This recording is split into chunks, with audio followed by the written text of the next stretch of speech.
Έπρεπε για κάποιο θεατρικό έργο να περιγράψω το χρηματιστήριο σιτηρών του Σικάγο. Νόμιζα πως γρήγορα θα μπορούσα να αποκτήσω τις απαραίτητες γνώσεις, ρωτώντας μερικούς ειδικούς χρηματιστές.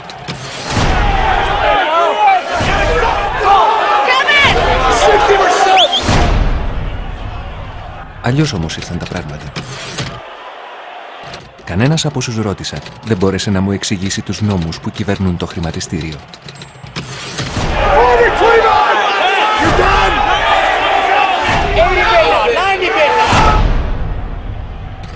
Άρχισα να πιστεύω ότι το πράγμα ήταν ανεξήγητο, άπιαστο από το νου, άρα λοιπόν παράλογο. Ο τρόπος δηλαδή που διατηθόταν η παγκόσμια παραγωγή σιτηρών ήταν απλούστατα ακατανόητος. Κατάσταση ανυπόφορη για όλους, εκτός από μια χούφτα κερδοσκόπων.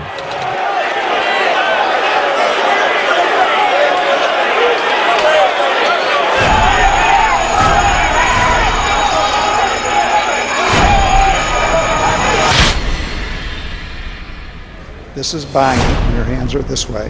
This is selling, hands are this way. This is a quarter of a cent. That'd be you're bidding a quarter of a cent. This would be offering a half cent. Ο κύριος Βίκτορ Λεσπινάζ είναι παίχτης στο χρηματιστήριο σιτηρών του Σικάγο. Το χρηματιστήριο του Σικάγο διαφέρει από τα άλλα χρηματιστήρια έτσι όπως τα έχετε συνηθίσει. Εδώ αυτό που αγοράζετε και πωλείτε είναι φαγητό. Σιτάρι, καλαμπόκι, ρύζι και σόγια. Ελαιόλαδο, γάλα, εντόστια ζώων, ακόμα και κοιλιές γουρουνιών.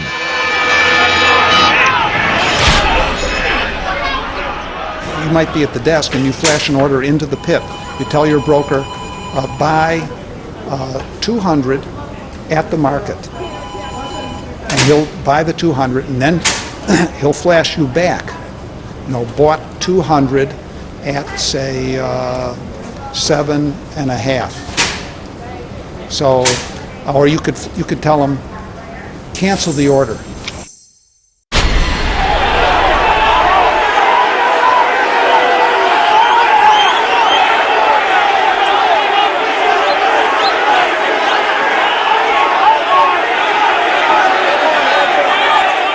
Το χρηματιστήριο σιτηρών του Σικάγο είναι το μεγαλύτερο στον κόσμο και οι συνεδριάσεις του καθορίζουν σε μεγάλο βαθμό τις τιμές του φαγητού που βάζουμε στο τραπέζι μας καθημερινά.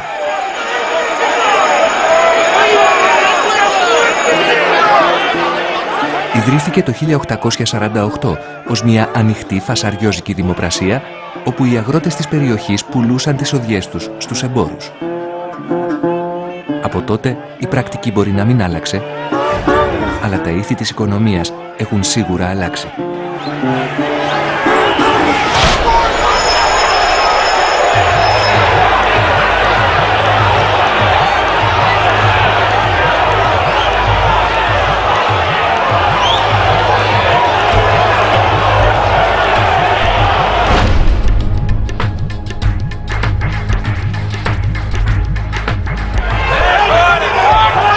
Everything has a sign. This is December. We risk again the specter of widespread hunger, malnutrition, and social unrest on an unprecedented scale.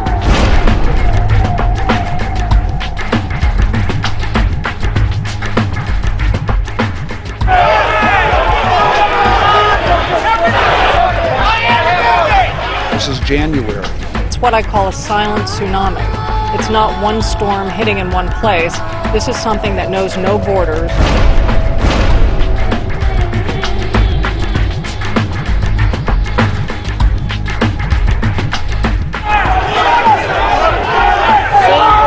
Like march down a road.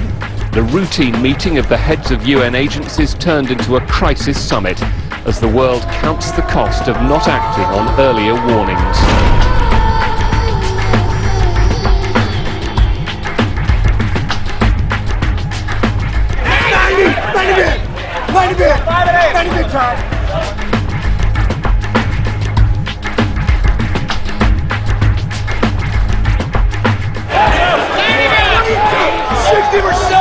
November, nose. Many Haitians have come to rely on a traditional Haitian remedy for hunger pains, Cookies made from the dried yellow dirt of the country's central plateau, salt and vegetable shortening have become a regular source of sustenance.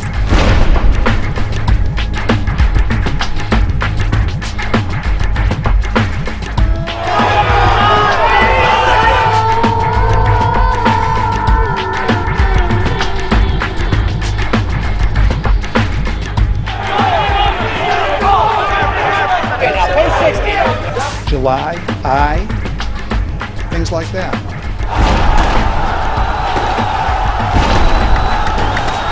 A 15-year-old boy was killed, dozens others injured and arrested in riots sparked by rising food prices and falling wages.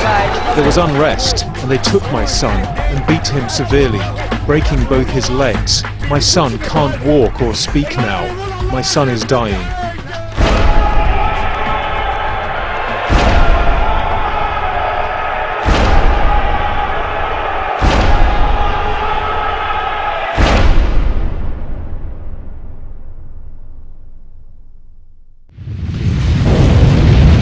Η κλιματική αλλαγή και τα βιοκαύσιμα έχουν κατηγορηθεί ότι προκάλεσαν ελλείψεις στα τρόφιμα που οδήγησαν τις τιμές τους στα ύψη. Πράγματι, και τα δύο αυτά στοιχεία έπαιξαν το ρόλο τους. Απροσδόκητες ξηρασίες κατέστρεψαν σοδιές ρυζιού και σιταριού, ενώ ένα μεγάλο μέρος της συγκομιδής καλαμποκιού στις Ηνωμένες Πολιτείες γίνεται καύσιμο για τα αυτοκίνητα και όχι τροφή για τους ανθρώπους. Ωστόσο, η κλασική θεωρία της προσφοράς και της ζήτησης δίνει μόνο μια μερική εξήγηση στο γιατί μέσα σε 2 χρόνια η τιμή του ρυζιού αυξήθηκε 217%, του σιταριού 136%, του καλαμποκιού 125% και της σόγιας 107%. There's sort of theoretical ways of describing it as saying it's greed, and there's practical ways of describing it to say that it's capitalism. It's certainly a food system which has always been somewhat corrupt. And is now at this point perhaps more in crisis and more corrupt than it has ever been before in human history. Η αύξηση της τιμής των τροφίμων στις πλούσιες χώρες σημαίνει ακριβότερα τρόφιμα στο σούπερ μάρκετ. Στις φτωχότερες όμως σημαίνει πείνα και θάνατο, καθώς οι περισσότεροι δεν έχουν τα χρήματα για να τα αγοράσουν. I don't know. That doesn't enter into my thinking. I don't know. I don't think about that. I'm trying to figure out what the market's going to do. Whether it was logical or not, to me, is beside the point. Because what counts to me is what is the market's reaction going to be? Because I'm a speculator. I'm trying to make money off the movement in the price of grain.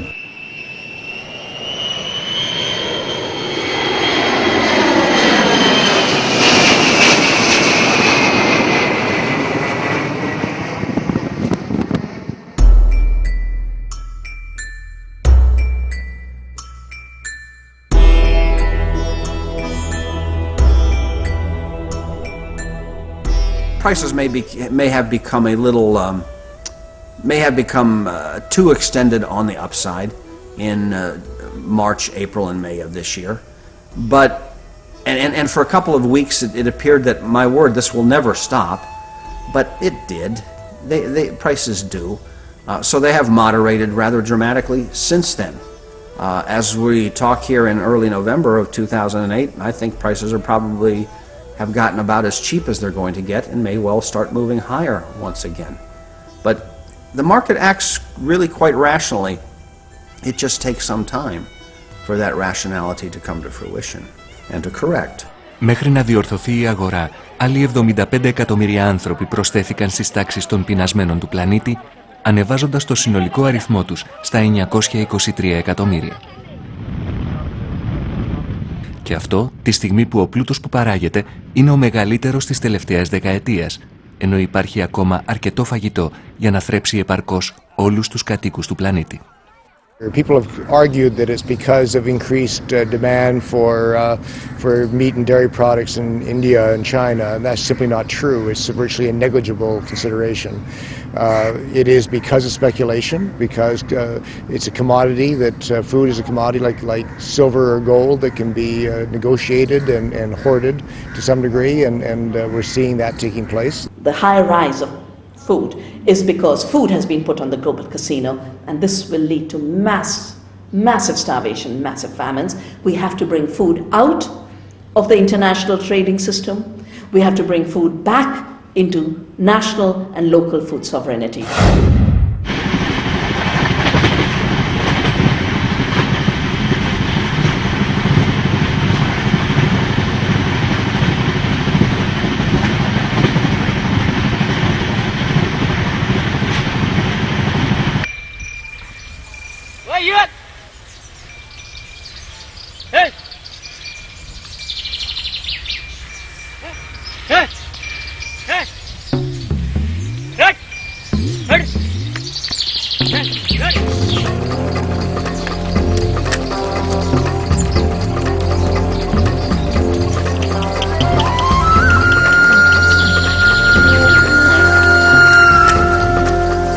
Η Ινδία είναι η δεύτερη μεγαλύτερη παραγωγός χώρα ρυζιού στον κόσμο μετά την Κίνα. Είναι επίσης η τρίτη μεγαλύτερη στην παραγωγή σιταριού. Το 2008 μάλιστα η συνολική εισοδιά δημητριακών σημείωσε ρεκόρ, φτάνοντας τους 227 εκατομμύρια τόνους. Θα περίμενε λοιπόν κανείς ότι στην Ινδία το ποσοστό πείνας και υποσιτισμού θα ήταν μικρό. Και όμως, εδώ ζουν οι περισσότεροι πεινασμένοι άνθρωποι του πλανήτη. Πάνω από 200 εκατομμύρια. Και για να ολοκληρωθεί το παράδοξο, η συντριπτική πλειοψηφία είναι αγρότες. Farmers who are growing our food are going hungry because their grain is being sold to pay back the debts for chemicals and seeds. This negative agriculture, as I call it, is the reason for hunger in the world today.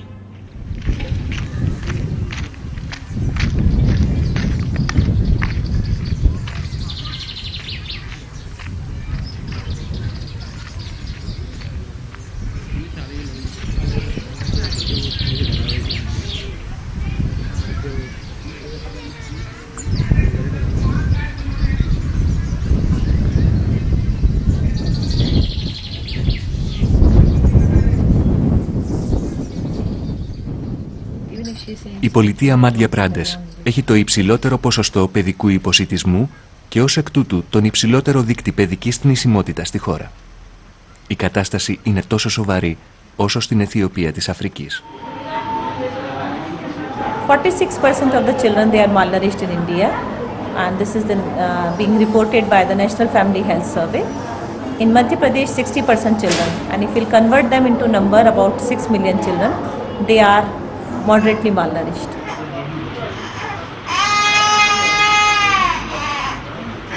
So these children have more probability of dying compared to normal children, and 50% of the under 5 mortality rate is due to malnutrition.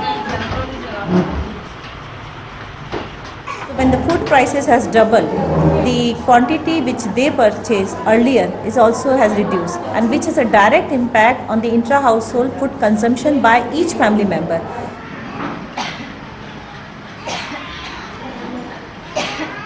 Η γιατρός Βαντάνα Γκαργουάλ δουλεύει για τη UNICEF. Η οργάνωση, σε συνεργασία με την κυβέρνηση, έχει στήσει σε πόλεις και χωριά κέντρα σύντησης. Εθελοντές παρακολουθούν το βάρος και την υγεία των παιδιών.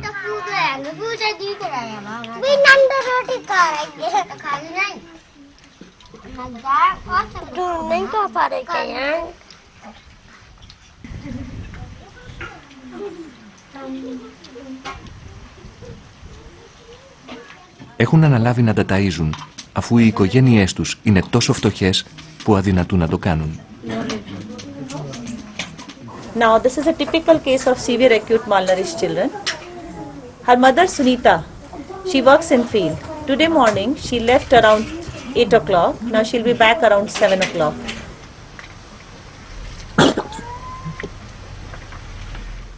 Ravita, who needs a complete care, she just had half-inch chapati since morning, and which is the very inadequate quantity of food for 19 months old baby. If we see the quality of her hair, it's a very thin and sparse hair, and her respiration rate is also very high. See, her mid upper arm circumference is in red zone, that is 102. That indicates that this child is still severely acute malnourished child, and she needs special care like good therapeutic diet and medical treatment.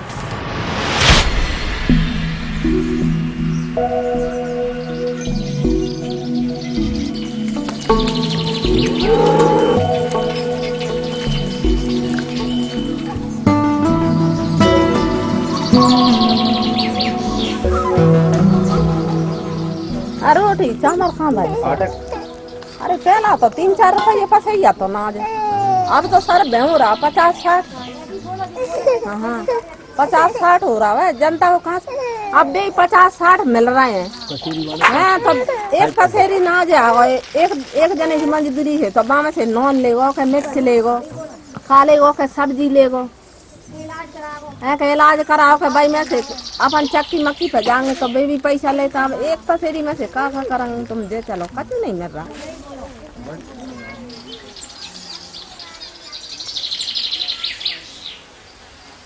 गरीब आदमी की तो sir बहुत परेशानी है अब देखो तुम गिरानी घर घर है एक 2 बाल बच्चों को उठ नहीं पा रहा और चलो डांग धरन का पेट में धरे के डांग धरन को दे बहुत खराब व्यवस्था चल रही है तो मैं गरीब आदमी आप कहाँ से पेट भरे के इलाज में लगा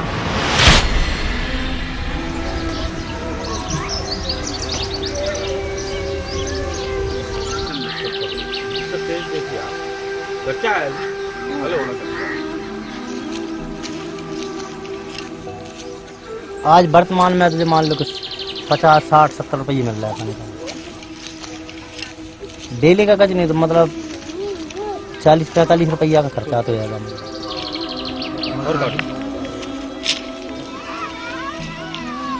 काई सामान की जी तो सर बहुत महंगा है मतलब बाजारों से ज़्यादा महंगा है मतलब बाजारों से तो अब मान लो वर्तमान में मतलब 80 रुपये किलो तो मतलब जिस सरसों का तेल दे रहे हैं मतलब बाजार से तो हम बड़ी मुश्किल से ले पाते हैं गेहूँ 60 रुपये पसेरी चल रहा है बहुत ज़्यादा बढ़ गई महंगाई पिछले साल से ही बहुत उठ रहे हैं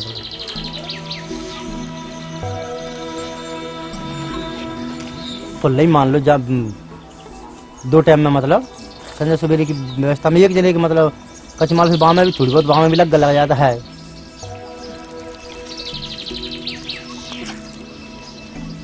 मतलब हम अपने कमी कर लेते पर बच्चों के लिए नहीं होनी चाहिए कमी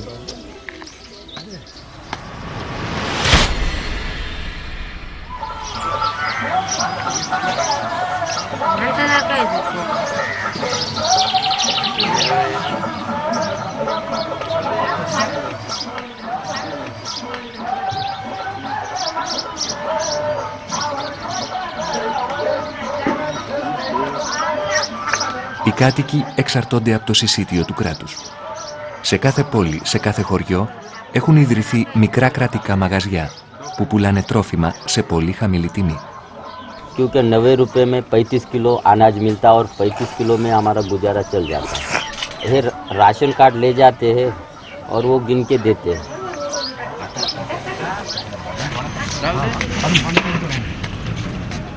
Πρόκειται για το μεγαλύτερο πρόγραμμα παροχής επισιτιστικής βοήθειας παγκοσμίως.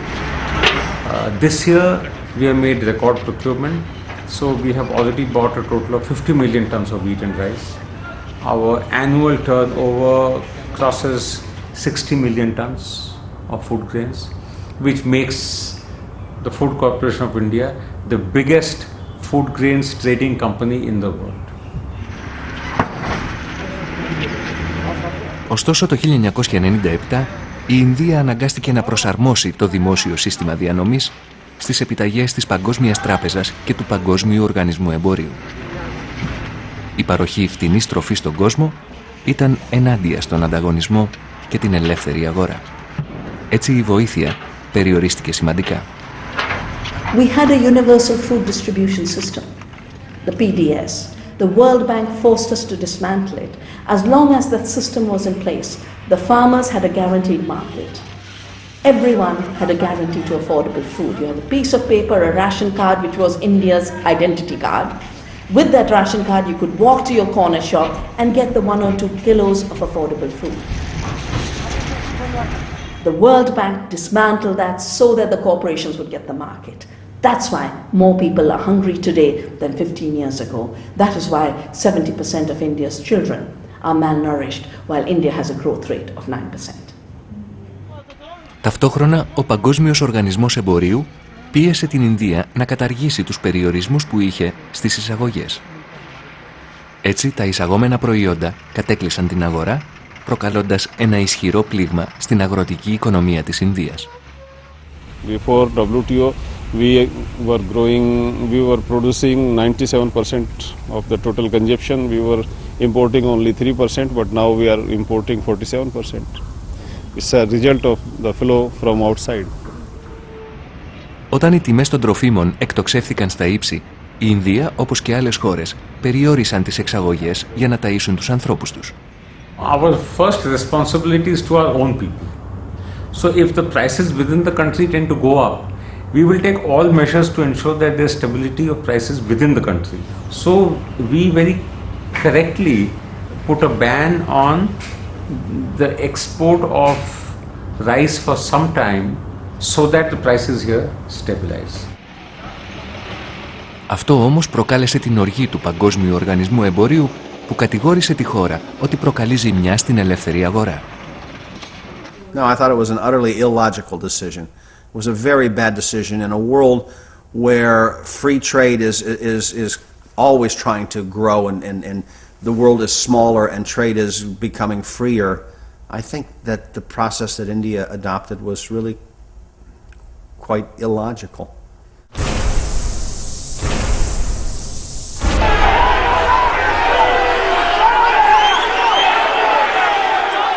Ο κύριος Λεσπινάζ τζογάρει με το φαγητό. Αγοράζει στο μέλλον χιλιάδες τόνους ρυζιού ή σιταριού, δηλαδή με άλλα λόγια, σοδιές που ακόμα δεν υπάρχουν. You're not trading the actual cash physical grain, you're trading promises for grain to be delivered a month or 6 months or 12 months or 18 months in the future. So you might be trading grain that actually exists, but you might just as well more often be trading grain that doesn't even exist yet. So you're trading promises, and you trade them back and forth. And if you make a promise to buy at a certain price at a certain time, you can cancel that by selling that same contract back into the market. And that's what happens with most contracts. They're never actually delivered upon. They're traded back and forth, and they cancel each other out.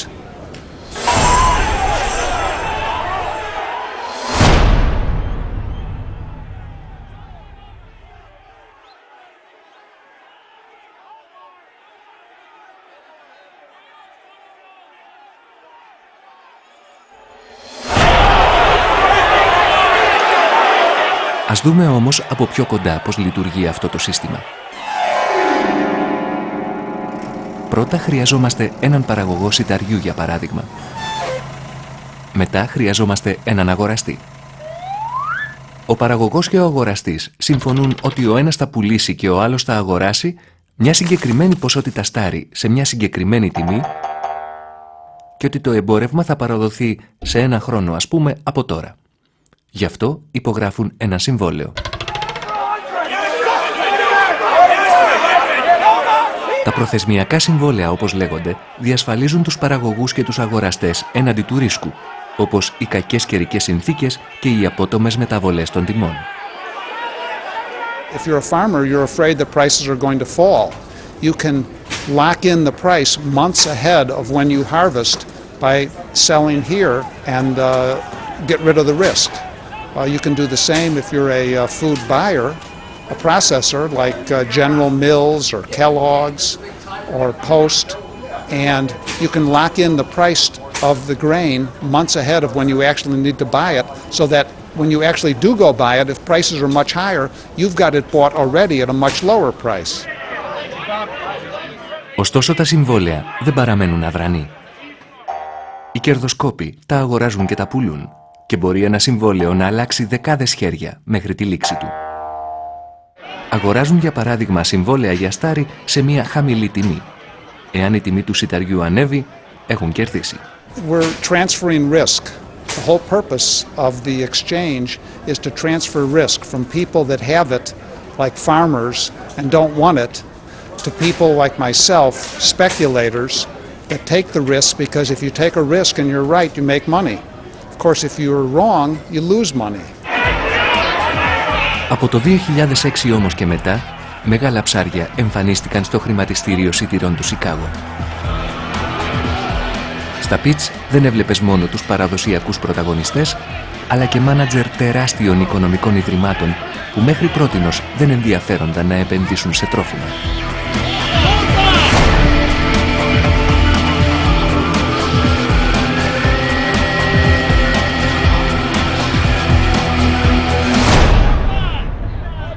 Two years ago, the financial markets, which had been very greedy in lending money for mortgages in the United States, lost on the mortgage market.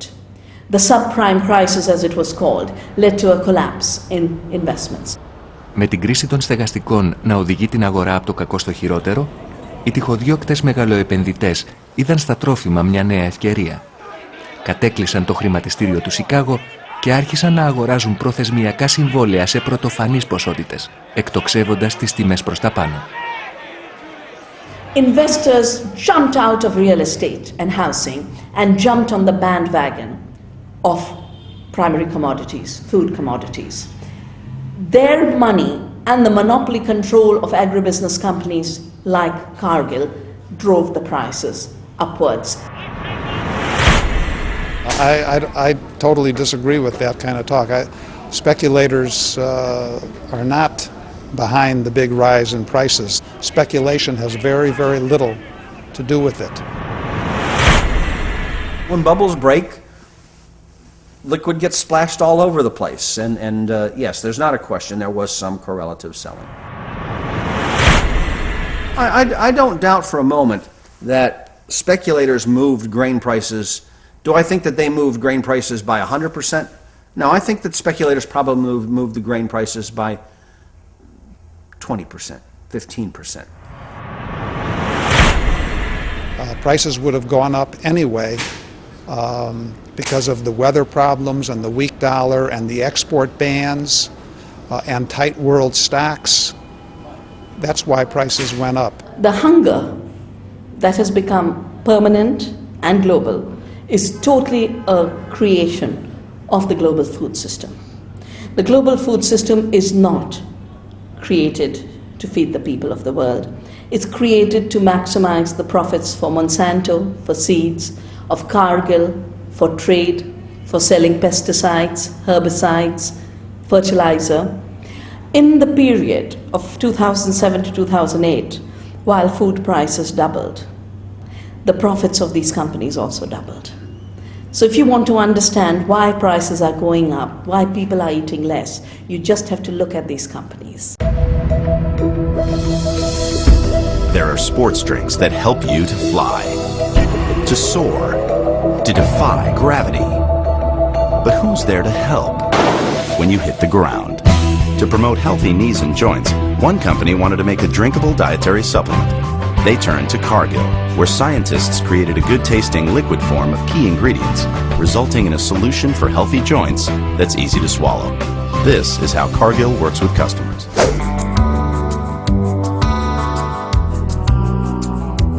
In this time of transformation, there is one company who is solely focused on agriculture.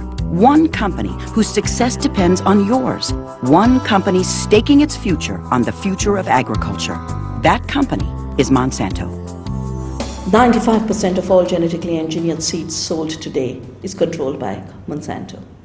Monsanto is buying up every seed company of the world. Cargill controls about 70% of staple food trade in the world, and they would like to control 100%. And they would like a situation where the prayer that says, "Give us this day our daily bread," is a prayer not to God the Creator, but is a prayer to Cargill and Monsanto. Η αμερικάνικη Monsanto είναι σήμερα η μεγαλύτερη εταιρεία γενετικά τροποποιημένων σπόρων στον κόσμο. Ξεκίνησε ως μια μικρή εταιρεία χημικών, για να φτάσει τις δεκαετίες του 60 και του 70 να γίνει ένας από τους παρασκευαστές του περιβόητου Orange Agent, του δηλητηρίου που χρησιμοποιήθηκε στον πόλεμο του Βιετνάμ, ερημώνοντας τεράστιες περιοχές, προκαλώντας καρκίνους και τερατογενέσεις που μαστίζουν τον πληθυσμό μέχρι σήμερα. Το 2002 η εταιρεία πήρε άδεια από την Ινδική κυβέρνηση να διοχετεύσει στην αγορά έναν μεταλλαγμένο σπόρο βαμβακιού. Το βαμβάκι BT, που έχει εμπλουτιστεί γενετικά στο εργαστήριο με έναν βάκυλο, ικανό να σκοτώνει τα παράσιτα που απειλούν το φυτό. We have been able to develop a technology called BoldGuard, a BT cotton technology, where we produce a seed that has inbuilt protection to pests, thereby helping farmers almost double their cotton production, reduce the number of pesticides they've been using in the field to control those pests, and really increase their average income. In 6 years after the introduction of BoldGuard BT cotton, India has become the world's second largest producer and the second largest exporter in 6 years of introduction of BT cotton.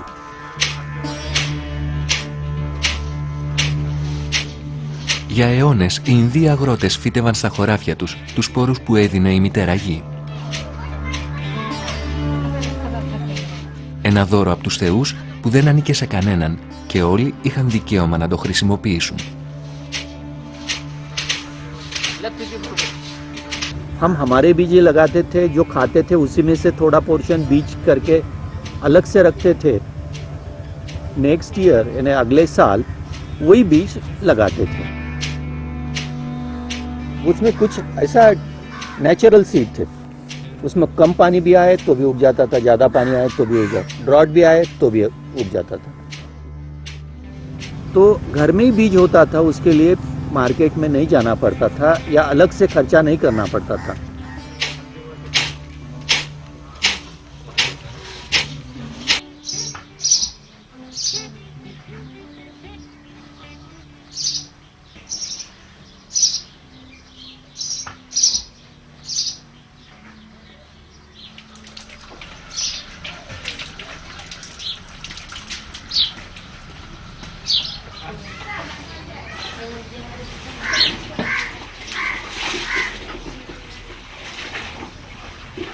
कपास था, जवारी था, मिर्ची थी, सब माल था वहाँ पर. तो वो क्या सरकारी बीज था, अपना घर का बीज था? घर का भी था, जवारी का. तुअर थी, कपास था, जवारी थी, मिर्ची थी. घर के बीज से फसल में इनाम मिला. या कैसे क्यों बोया जब आपको वैसे इतना अच्छा लग रहा था वो?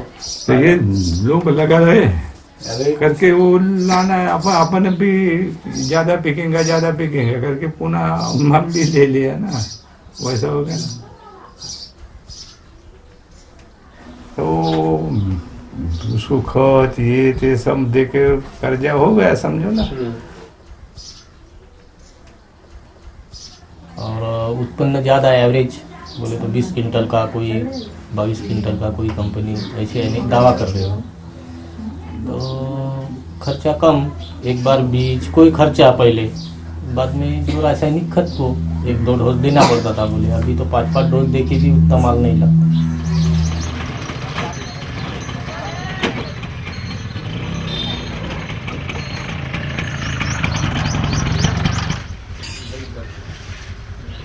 ऐसा है इसका, यानी जमीन अब उतर रही है वो खत यानी बीटी की वजह से. और दूसरा यानी कॉटन बीज यानी उसमें उगता ही नहीं. घर वाला बीज नहीं हो रहा? नहीं, वो घर वाला तो बंद ही हो गया. यहाँ तक उन्होंने नाटक किए हैं कि आप सोच नहीं पाओगे.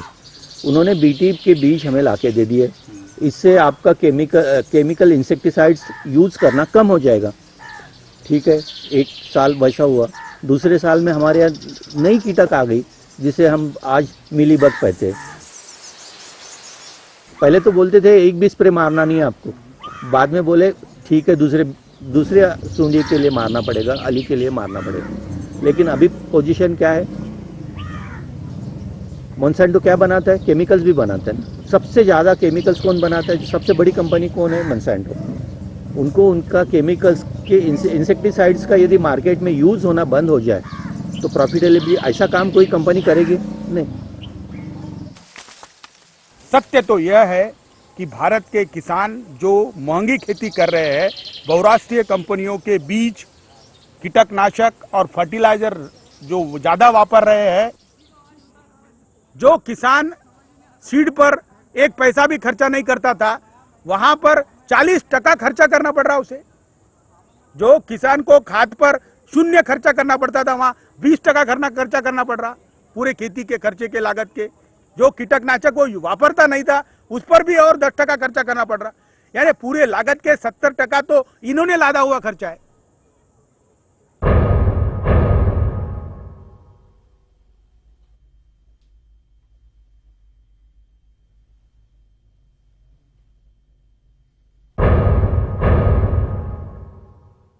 त्या याच्यामध्ये त्यानं 1 एप्रिलले गावात फिरतच होता. मी बिमारच होतो, चिकनगुन्याची बिमारी खूप चालू होती आमच्या, तापानं पडून होतो मी.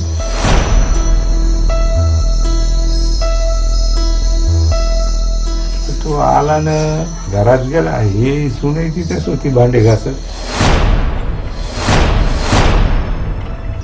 आता आम्हाला जर गेला असेल तर घरामध्ये म्हणून ठीक आहे, त्यानं राखेल केरोसिन वतून घेतो आणि पेटवून घेतला. भडका झाल्यावर म्हणून पुन्हा घराच्या बाहेरही चालला. घर पेटते म्हणून त्याला कसं काय समजलं का काय आला, मग जवळूनच गेला. 90% धरला होता.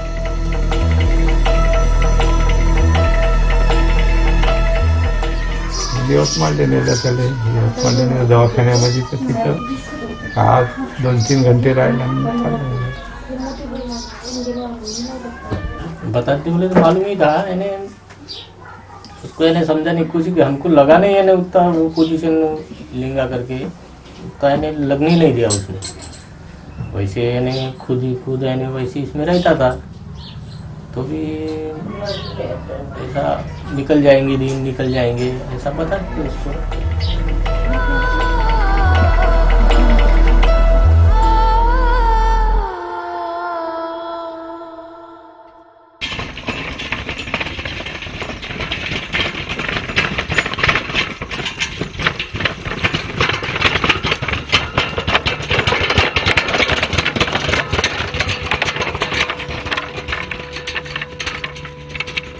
The story that we have suddenly become Scandinavians and don't see the sunlight and therefore getting depressed and our farmers are ending their lives.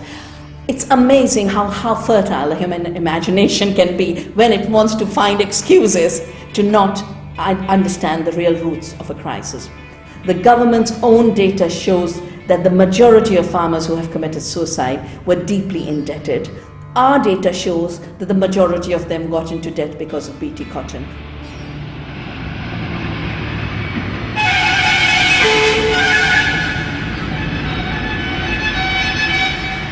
Most suicides of the 200,000 are in the cotton belt. Most of them have grown BT cotton. The story of Indian farmers is the story of how these rapacious corporations have emerged as criminal corporations. I often say, if 200,000 people had been killed by a dictator, we would have called it a genocide.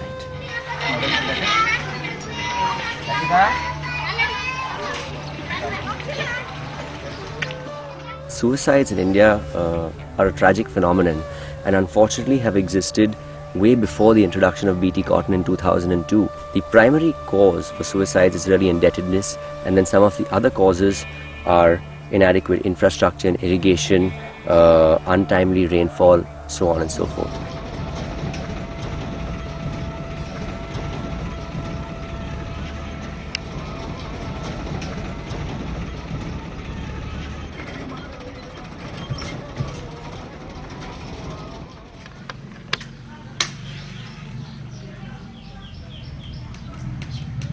काय सांगतही नव्हतं मला तसं काय.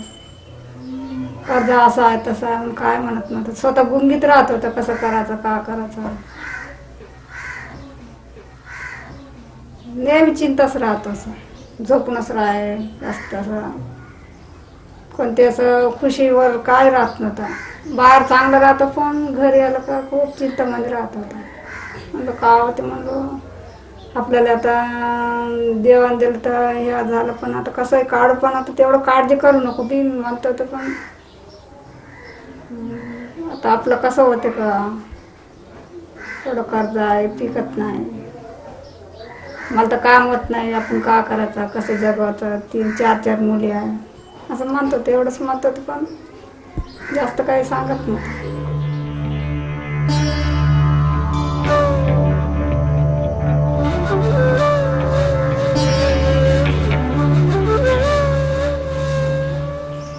हम school में गए थे लड़कियों ने बताया कि पापा ने जहर पिया फिर मुझे उतनी समझ में नहीं आती थी पी लिया है तो ऐसे ही कुछ होगा वहाँ पे गई थी मुझे उतनी याद नहीं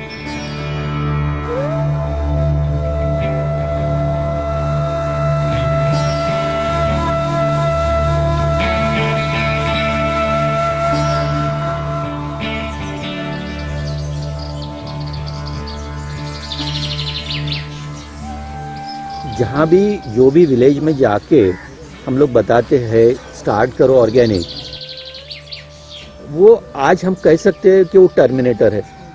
कोई भी पौधे को जो भी बीज लगता है वो यदि बचा के रख ले, धूप दिखाए और अगले साल बीज करके यूज़ करे, बीज करके बो दिए तो पौधा जो निकलता था वो वैसा ही निकलता था जो पहले निकला है। बीजों का उपयोग उसके लिए करे तो हम मर जाते। और ये बात किसी ने भी किसी भी किसानों को अभी तक बताई नहीं। यदि वो आदमी का गांव में मालूम हो गया कि इसको कुछ भी आउटपुट नहीं आया तो जो गांव का साहूकार है वो भी उसे पैसे नहीं देता है, बैंक वाला भी पैसे नहीं देता है, वो डिप्रेशन में चले जाता है और एक ना एक दिन वो कुछ ना कुछ आगे कर बैठता है। तो सबसे ज़्यादा खराबी जो किए है हम लोगों की वो है बीज। Ακόμα όμως και αν οι αγρότες κρατήσουν σπόρους για την επόμενη χρονιά, κινδυνεύουν με μήνυση από την εταιρεία. Οι σπόροι προστατεύονται με πατέντα, είναι δηλαδή πνευματική ιδιοκτησία της Μονσάντο. Μπορεί να ακούγεται παράξενο, αλλά με αυτή την πατέντα η Μονσάντο κατοχυρώνει κάτι ζωντανό ως δική της εφεύρεση και αποκτά το δικαίωμα να το εκμεταλλεύεται αποκλειστικά για 20 χρόνια. नहीं तो यदि कोई किसान बीज बचा के वो फिर से अगले साल बोए तो उसको क्रिमिनल ऑफेंस कहा जाता है, फौजदारी गुनाह समझा जाएगा और उसके लिए फाइन कितना है 25,000। आज इतने सारे छोटे फार्मर्स बसे हैं, कोई 50,000 या 25,000 फाइन भर सकता है और गुनाह क्या? तो मैंने मेरे सीड्स बचाए अगले साल लगाए। किसान ऐसा नहीं करेगा तो क्या हर साल उसके पास जाएगा बीज मांगने के लिए? बताइए ये कहाँ तक है? ये ह्यूमैनिटी है। Certain farmers have entered into contracts with us stating that they will use the seed for produce in one season and then for some reason chosen to use the seed the following season. That violates the contract that we had with these farmers. It is a very small number and in most cases we look to sort out these differences out of court. So when you apply a patent rule and say that you can't save the seed for another growing season, first of all, you're massively increasing the cost of production for farmers. Massively.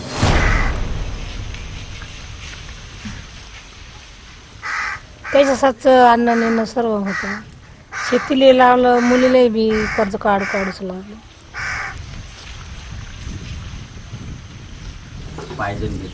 म्हणजे हे असंच कर्जापाण्यापायी पुरले खूप पैसा लागला तर बचली नाही बा पण ते आपल्याच मूडमध्ये राहत होते. मोठं कर्ज झालं बा पुरा. हा माणूस होता तर आणत होता. आता मी बाईची जात मी कोणापाशी जाऊ मागायला मला कोण देणार? त्याला आता मा किती मला तर नाजूक परिस्थिती झाली. 30 किलो भेटते समजाचं अनाथ.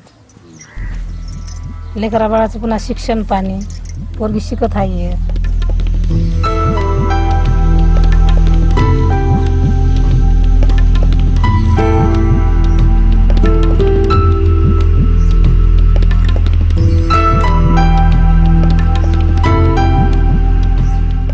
The cotton seed earlier did not have protection against bollworms. Farmers had to spray pesticides. Scientists, agriculture scientists around the world were able to find a more sustainable way to protect the plant against that bollworm. That was a technology called Bt cotton, which is inserted into the seed. It's a product of the science in the seed.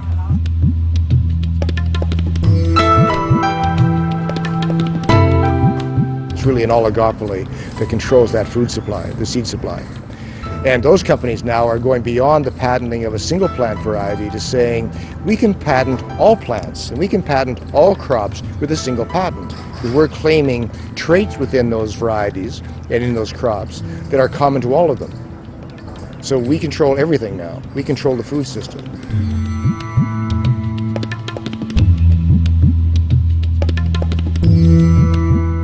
बीज इन्होंने पैदा किए कभी नहीं. आज तक किसी ने लाइव थिंग यानी जिंदा चीज पैदा कर सके नहीं कहे. Whereas in the 1970s, there was no proprietary seed in the planet whatsoever. None, really. Today, 82% of the seeds sold are proprietary. They're part of a patent regime of some kind. That's an enormous change.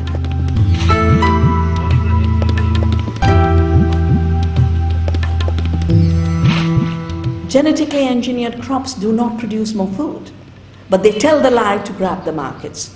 More trade does not feed people. It leaves more people hungrier because a globalized trade then becomes a trade controlled by 5 agribusiness corporations who can bid the prices as they want. When they want to speculate upwards, they speculate upwards. When they want to fix the prices downwards to capture markets, they take the prices downwards. And as their profits increase, people starve.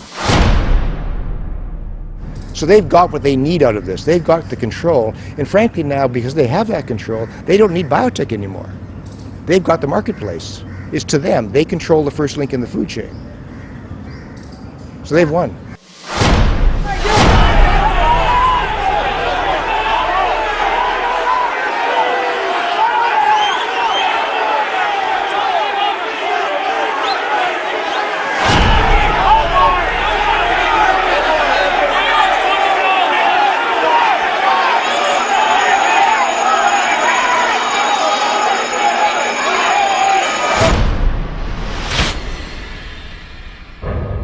Water?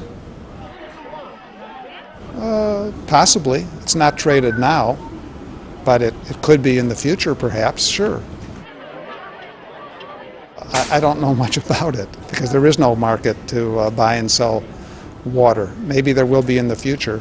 If I have a market where people who need water and a market of people who have water can get together and through their own best interest discover, and that's an important word, discover the price of that commodity.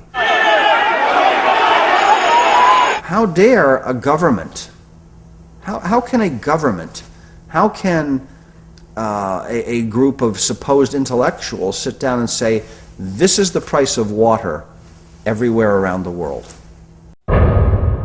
Will there be circumstances where some people will not have water? Yes. That will happen. That is the harsh reality of how markets function.